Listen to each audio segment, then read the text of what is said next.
अनमोल वचन अखिल भारतीय संत मत सत्संग के संस्थापक और गृहस्थ में आनंद योग के जनक परम संत महात्मा परम पूज्य श्री यशपाल जी महाराज अर्थात परम पूज्य भाई साहब जी द्वारा प्रतिपादित इन अनमोल वचनों का पालन करना अति आवश्यक है।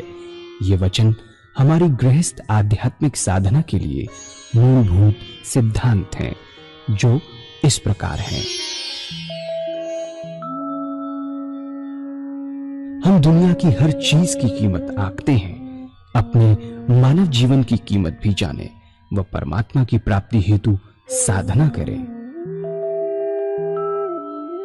मनुष्य योनि एक उपहार है, इसीलिए परमात्मा को धन्यवाद देते हुए आधा घंटा प्रातःकाल, आधा घंटा सायंकाल पूजा अवश्य करें।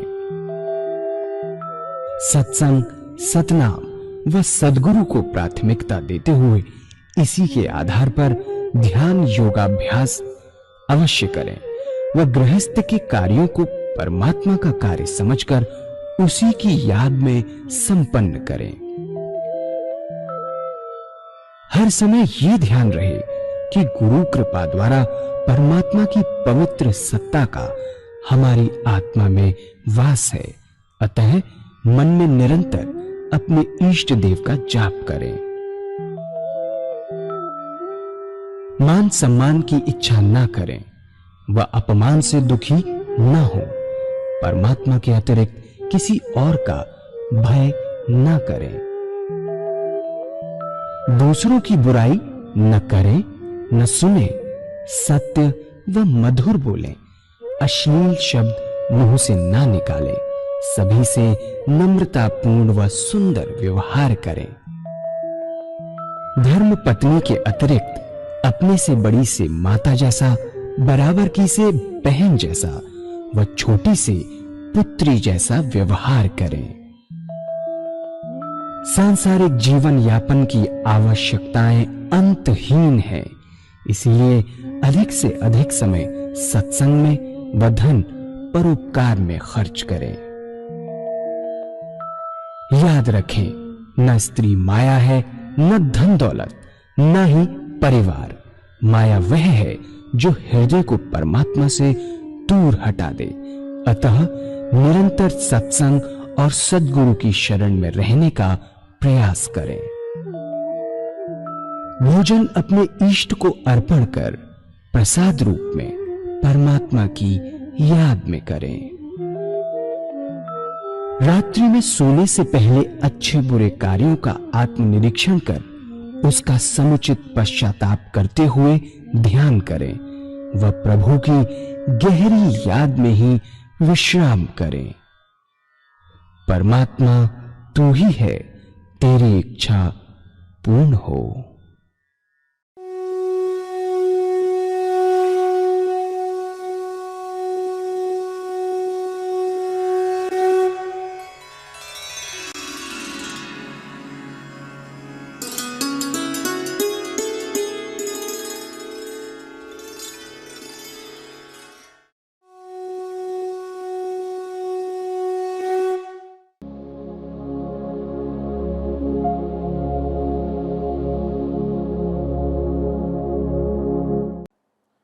किसान के बच्चे बहुत सुंदर सुंदर हल चलाते हैं, हल भी चलाते जाते हैं और आपस में बातचीत भी करते जाते हैं। हाथ के प्रेशर से ही पता चलता है कि हल ठीक चल रहा है या नहीं। ज्यादा होशियारी का काम नहीं है। तो हल चलाना ईश्वर की याद में किया जा सकता है, कोई रुकावट नहीं। दूसरा काम बीज बोने का। जब किसान बीज बोता है तो हल में कुप्पी बांध देता है, उसमें बीज डालता जाता है और बोता जाता है। ये भी काम ईश्वर की याद में कर सकता है, कोई रुकावट नहीं। तीसरा काम पानी देने का। आजकल तो बिजली के कुएं हैं, बटन दबाया कि पानी निकला। सिर्फ पानी खेतों में काटना पड़ता है, लेकिन जहां पर ये साधन नहीं है वहां कुओं से पानी देते हैं, चरस से पानी देते हैं। इसमें 2 आदमी लगते हैं। एक बैल चलाता। बिहार में बहुत सी जगह अभी भी ये है, कि जब किसान पानी देते, जब चरस ऊपर आ जाता तो किसान बोलता आए राम, बैल रुक जाते। जब पानी गिरा दिया जाता तो बैल चलने के लिए कहते थे कि चलो राम, तो आए राम, चलो राम। परमात्मा की याद में पानी देने का काम होता।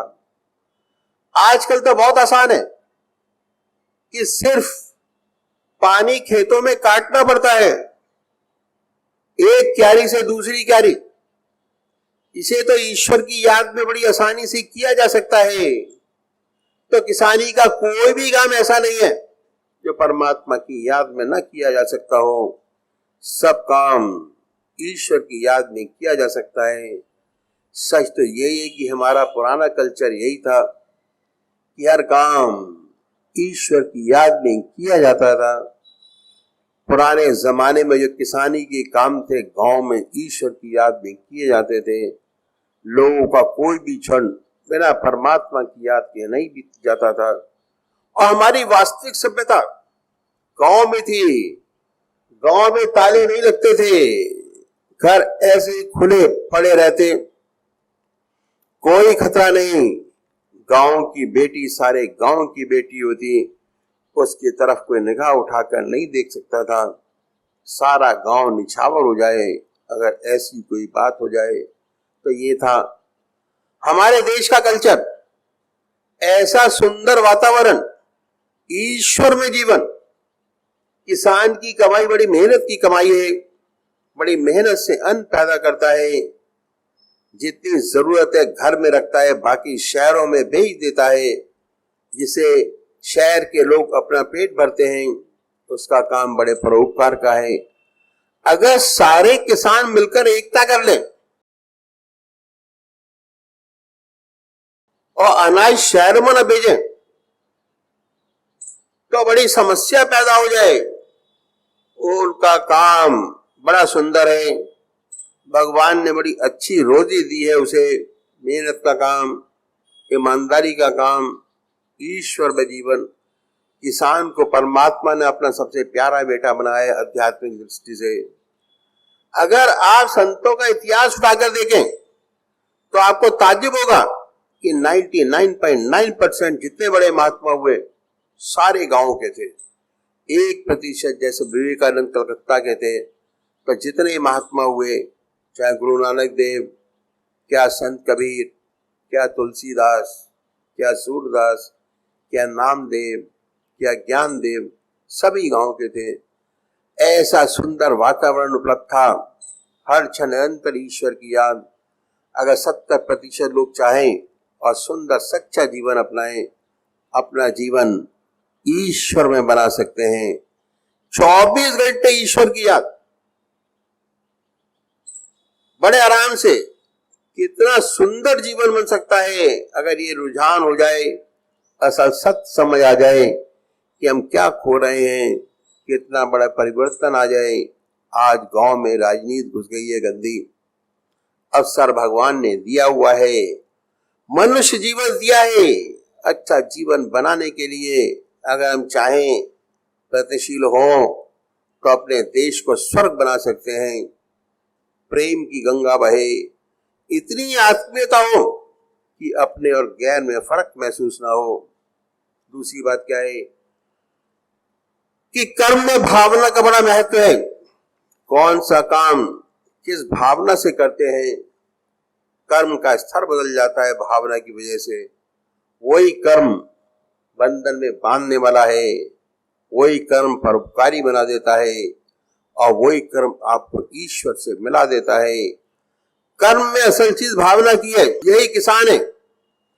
अगर सिर्फ इस भावना से खेती करता है कि मुझे पैसा मिलेगा, पैसा तो मिलेगा, लेकिन उसकी भावना ऐसी बन जाए कि भगवान ने मुझे ऐसा सुंदर काम सौंपा है, मैं सबकी सेवा करता हूं, अन्न पैदा करता हूं।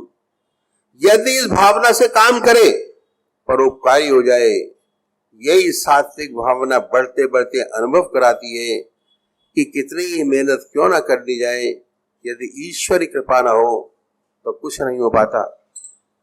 बड़ी अच्छी फसल लहला रही है,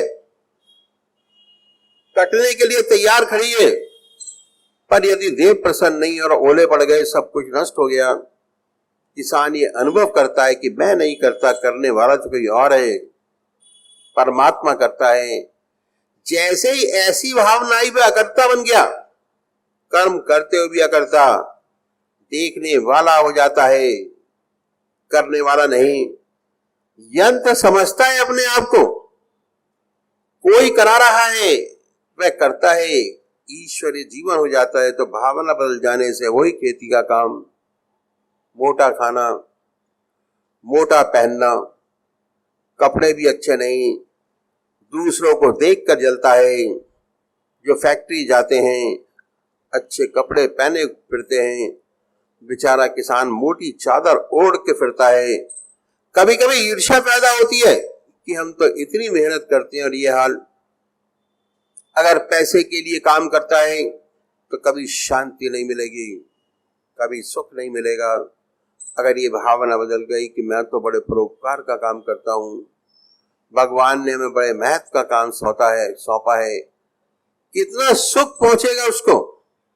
और जहां ये ख्याल पैदा हुआ कि ईश्वर ही करता है, मैं नहीं करता, तो कहना ही क्या, वही कर्म है, वही अपरमात्मा से मिलाने वाला हो गया। वही कर्म पहले बंधन में बांधने वाला था। तो यदि 70% का जीवन बदल जाए तो देश की काया पलट जाए। दूसरा बड़ा तबका व्यापारियों का है, बिजनेसमैन। इसमें 2% व्यापारी तो ऐसे हैं जिनके पास समय ही नहीं है, समय का अभाव है, समय नहीं है। सुबह से उठने के बाद 10 बजे तक इतनी पैसों की बारिश होती है कि गिर नहीं सकते, बोरियों में भरा फेंक दिया। ये नहीं जानते कि कहां खर्च करें, कैसे खर्च करें। लेकिन उनकी जिंदगी क्या है, सुबह उठते हैं शाम तक इतना व्यस्त जीवन कि खाने की फुर्सत नहीं, और अधिक काम करने की वजह से इनकी पाचन शक्ति इतनी कमजोर हो जाती है कि इन्हें खाना भी मुश्किल से हजम हो पाता है। जीवन का इन्हें कोई सुख नहीं। बस शाम को इतना पता चल जाता है कि 1 के 2 हो गए, 1 के 10 हो गए, 10 के 21 हो गए, यही आनंद है। खाता लिखा गया, इतना बढ़ गया। वैसे सोचें कि हमारे देश में जिनकी 25-30 हजार माहवार की आमदनी है, वे सब प्रकार संपन्न है, और अधिक पैसे की क्या आवश्यकता। मेरे ख्याल से तो ऐसे व्यापारी जिनकी तृष्णा का अंत नहीं, कर्जदार पैदा हुए, पहले जन्म में इन्होंने कर्ज लिया था, इनके जो बच्चे असली सुख वो उठा रहे हैं। किसी के पास 2 कार, किसी के पास 3 कार, कोई अशोका होटल, कोई ताज होटल, ऐश वो करते हैं। सुख उस पैसे का वो उठा रहे हैं। उस बेचारे को तो चिंता है इनकम टैक्स की, सेल टैक्स की। तो एक कर्जदार थे, अब कर्ज चुका रहे हैं उनका, जो इनकी संतान बनकर आए हैं। लेकिन ऐसों के लिए भी इन संतों ने बड़ा सुंदर रास्ता बताया कि अगर कोई काम ऐसा हो जो बार बार करना पड़ता हो तो काम बन जाए। अगर आपका शॉपिंग सेंटर है, वहां आप बही खाता लिखते हैं, तो जब बही सामने आए तो कहिए ओम, लिख डालिए। और जब लिख डाले तो कहिए ओम। इस तरह भगवान की याद आ जाएगी। अगर कैश गिनने का काम है तो जब हाथ में कैश लीजिए तो कहिए ओम, और जब गिन कर डाले तो कहिए ओम। अगर 1000 बार गिना, 2000 बार परमात्मा का नाम, और जो 2000 बार परमात्मा का नाम लेगा उसे हमेशा इसका ख्याल बना रहेगा। ऐसे बहुत से काम है जो बार बार करने पड़ते हैं, तब भी काम बन सकता है। और जो बाकी बिजनेसमैन है, ऐसा तो है नहीं हर समय ग्राहक रहता है, कभी होता है कभी नहीं होता। आप अपनी दुकान पर जाइए, अपना सामान ठीक कीजिए, सफाई कीजिए, धूप बत्ती अगरबत्ती जलाइए, ईश्वर की याद में लग जाइए, आंख खोलकर ईश्वर की याद करें। जब ग्राहक आ जाए तो भगवान की याद को छोड़ दीजिए, ग्राहक से लग जाइए। जब ग्राहक संतुष्ट होकर चला जाए तो ईश्वर की याद में लग जाइए। बेकार गप्पों में अपनी जिंदगी का लाभप्रद समय खराब न करें। काम कीजिए या ईश्वर की याद कीजिए। इस तरह जब जब आप खाली हो, ईश्वर में, परमात्मा में अपने मन को लगाइए। अगर आप ऐसा करेंगे, 12 घंटे दुकान पर रहते हैं, 8 बजे से रात्रि 8 बजे तक, तो भोजन वहीं करते होंगे, वह समय तो ईश्वर की याद में देना ही है। उसके बाद आराम भी करते होंगे। अगर 12 घंटे में 6 घंटे ग्राहक आया, 6 घंटे नहीं आया, तो 6 घंटे ईश्वर की याद, 6 घंटे दुनिया का काम। कोई अंतर नहीं आएगा। जैसे आज आपकी दुनिया है वैसे ही रहेगी। जोर इस बात पर है कि अपनी जिंदगी का कोई भी समय खाली बर्बाद नहीं करना है।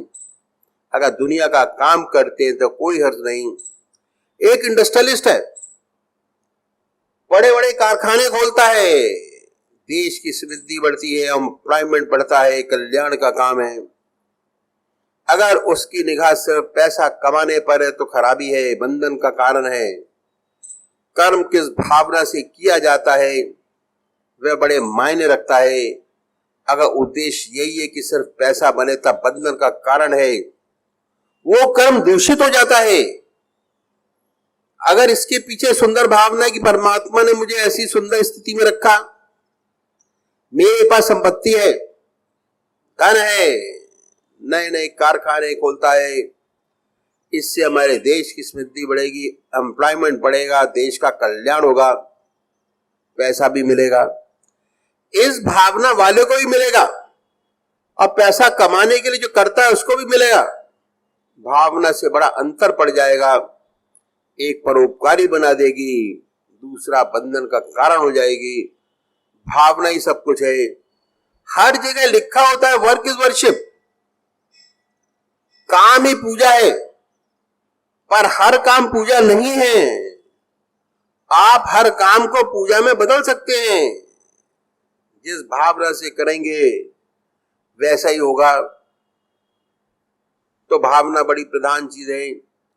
किस भावना से काम किया जा रहा है उसके बड़े मायने हैं, और भावना की वजह से कर्म का फल बदल जाता है। भगवान श्री कृष्ण के पास सुदामा जी गए, चूड़ा था, चावल था उनके पास, लेकिन भावना थी। किस भावना से आप काम करते हैं वही बड़ी चीज है, वही ऊपर उठाने वाली है, वही नीचे गिराने वाली है। तो यदि इंडस्ट्रियलिस्ट भावना से काम करता है कि हमारे देश की समृद्धि बढ़ेगी, पैदावार बढ़ेगी, देश खुशहाल होगा, वो सच्ची सेवा कर रहा है। और अगर शोषण के लिए करता है तो मेरा पैसा बने तो अलग बात हो जाती है। तो हमने देखा कि यदि दुकानदार चाहे 10 के 16 घंटे आसानी से ईश्वर की याद कर सकता है, 6 घंटे परमात्मा की याद के नहीं है, क्योंकि उसमें व्यवसाय करता है। अगला तबका वो बुद्धिजीवी वर्ग। अब हम आते हैं तीसरे तबके पर, डॉक्टर, रिसर्च स्कॉलर, टीचर्स, दफ्तर में काम करने वाले लोग, जिनकी ड्यूटी 7 घंटे, इससे ज्यादा ड्यूटी के आवर्स होते नहीं। इन 7 घंटे में 1 घंटा लंच का, ये तो ईश्वर की याद में देना ही है। जैसे ही भोजन सामने आए अपने देव के अर्पण कीजिए, उसी की याद में भोजन का पान करिए। उसके बाद आराम कुर्सी पर लेटिए, बड़े आराम से आंख मीचिए, ईश्वर की याद कीजिए। अगर ऐसा करेंगे तो दिमाग इतना ताजा हो जाएगा कि लंच के बाद दोपहर में जो काम करेंगे तो थकान महसूस नहीं होगी, बल्कि एफिशिएंसी बढ़ेगी। 15 मिनट दोपहर से पहले चाय का, 15 मिनट दोपहर के बाद चाय का, आधा घंटा ईश्वर की याद में कर सकते हैं। फिर ऐसा तो होता नहीं कि हमेशा काम होता हो। बहुत से ऑफिस ऐसे होते हैं जहाँ निरंतर काम बना रहता है, लेकिन अधिकतर जगहें ऐसी होती हैं जहां हमेशा काम नहीं होता। आप सुबह दफ्तर में जाइए, अपने मित्रों से प्यार से मिलिए, कोई चुटकुला हो तो रीडर डाइजेस्ट का सुना दीजिए ताकि सब खुश हो जाए। जब सब खुश हो जाएं, अपनी सीट पर आइए, काम कीजिए, काम खत्म हो आंख खोलकर ईश्वर की याद कीजिए, काम आ जाए तो लग जाइए पूरी लगन के साथ, काम खत्म भगवान की याद आंख खोलकर। किसी को शुभ ना हो कि आप क्या कर रहे हैं, अपने आप को जाहिर न कीजिए, अगर जाहिर किया तो नहीं बनेगा। अगर आपने कई लोगों से कहना शुरू किया कि मैं तो दफ्तर में बैठकर भगवान का नाम लेता हूं, ध्यान करता हूं, तो आपको दफ्तर में काम नहीं करने देंगे। कोई चौक फेंक के मारेगा, आपके तरह तरह के नाम रखेगा, कोई भक्त जी, कोई स्वामी जी, कुछ ना कुछ आपको काम नहीं करने देंगे। बता सतर्क रहना है, अपने आप को छिपाना है। और गलती से कहीं आग लग गई तो अड़ोसी पड़ोसी यही कहेंगे कि सेकंड शो पिक्चर का देख कर आया इसलिए उग रहा है, इसमें कोई दोष नहीं। अगर पता चल जाए कि पूजा करते हैं तो जरूर छिड़ेंगे, इसलिए छिपा कर अभ्यास करना है। इसका लाभ धीरे धीरे है कि आदत बन जाती है।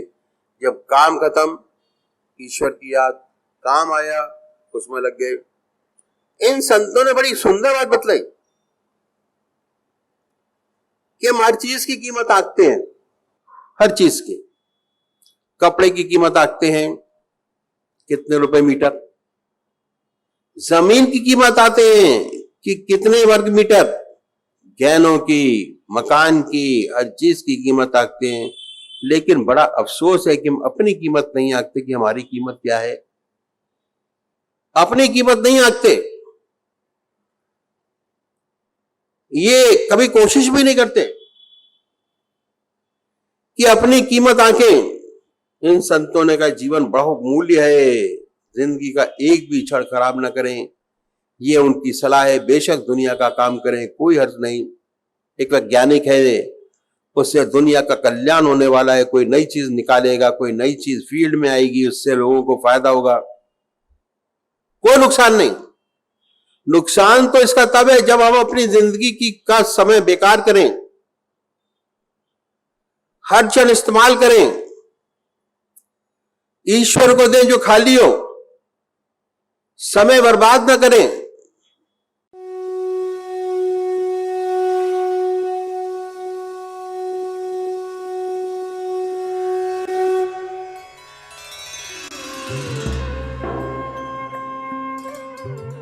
ध्यान योग के कार्यक्रम आनंद योग से निशुल्क जुड़ने के लिए संपर्क करें 9810239677।